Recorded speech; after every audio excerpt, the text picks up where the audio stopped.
kind of hunker down here. Todd's cockpit rim is broken, so we've got to fix that. And sounds like the gale's just going to get worse and worse, so it could be here for a couple of days. A good rule of thumb. If you are going to spread resin around another man's cockpit, always wear a protective garment. It's looking hot. Gonna go to a little party here on Fife Beach. He's fixing my kayak in that skirt. And I So he hate doesn't get wrecking resin. clothes with resin. It's my biggest pet peeve. Looking good, Clapper. Feeling good! Todd needs to be easier on his equipment, don't you, Todd? That's right. Once again, Keith is able to fix Todd's kayak, but he can't fix their predicament. They are stuck in this cabin and losing valuable time. I've had enough of not moving. There's a forecast for 40-knot winds. We can't go paddling in 40-knot winds. There's nowhere to go.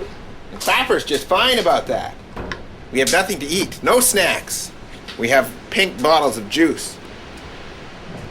It's good. Cottage life. Cottage life. They're not only losing time, they're slowly losing their minds. Have you seen any frogs out here? I've heard some. We're looking for frogs. For dinner. The shortage of food is starting to make the guys jumpy. We know there's frogs. We know we're hungry. We know we're gonna find some. Hunting frogs, you gotta decoy them. You gotta think like a frog.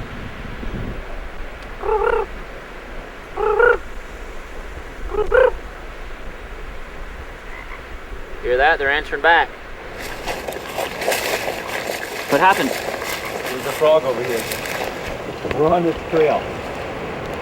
You heard a frog. I'm horrified. I've been outside trying to forage food with my very sore and recently broken leg. I needed to stay in bed, I think, or go kayaking, not just walking around. At least the nearby swamp has yielded up something. Drinking water. We are getting it from a swamp, the grounds of our unsuccessful frog hunt. There's a oily sheen to the water, but it pumps pretty well. Looks like coffee. Yes. Delicious coffee. West Coast Charlotte, field burning continued.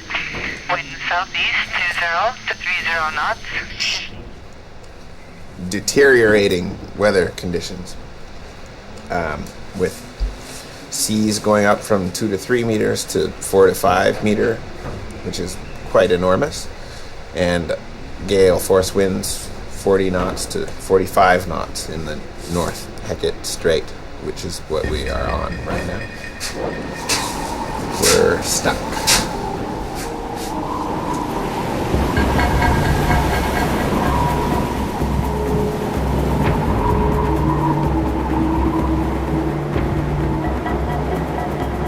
Well, I think you can see why we're not kayaking today. It's a 40, 45 knot wind blowing, full gale.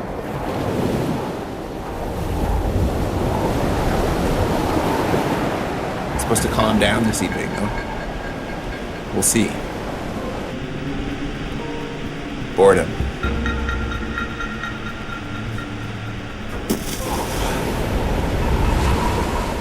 But we're doing some reading, getting some good reading done. We're gonna run out of words soon, though. And then we'll be reading books backwards. And straight from the middle, outward. Concentric circles. It's a new style of reading.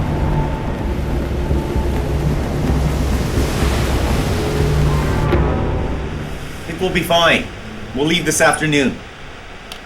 No matter what. I'm packing my boat. I'll see you guys later. He can't run. He's got a bad leg. No activity for him. I don't know how he expects to survive. It's very mean. And speaking of mean, Todd's dug up some nice words about the nasty Hecate Strait. Oh, yes. The Hecate is intrinsically ambivalent and polymorphous. She straddles conventional boundaries and eludes definition.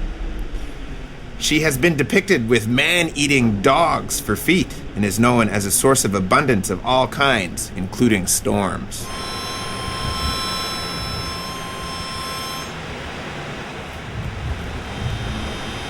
Everyone's definitely getting a little squirrely. Keith's ranting and raving, playing harmonica badly. Todd's just doodling madness into his book. And I'm just kind of wandering around, looking out of the ocean, waiting for some sign of improvement. 4 days now. Waiting. Seems like the trip will never get going again.